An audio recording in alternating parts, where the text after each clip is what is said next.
Oops, nakain ka ng rambutan. Huwag mo itapon ang buto. Yan na balat, yan lang itatapon mo. Bago pakuluan, hugasan na muna. Siyempre, may laway yan.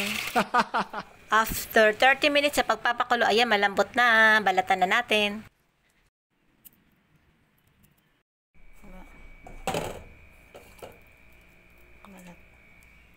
Para siyang pili, oh. Tingnan nyo. Sa nakakaalam dyan sa pili. Ayan, prituhin na natin. Mainit na ang ating mantika.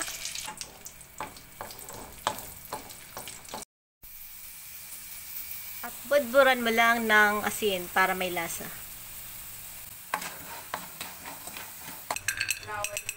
Uy, ang lutong. Naririnig niyo po ba?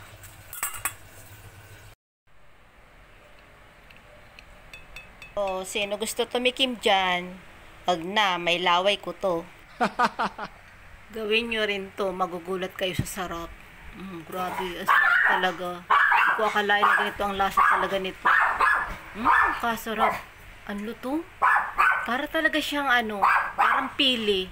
Mas masarap pa sa maninga eh. Ang ingay ni Trixie.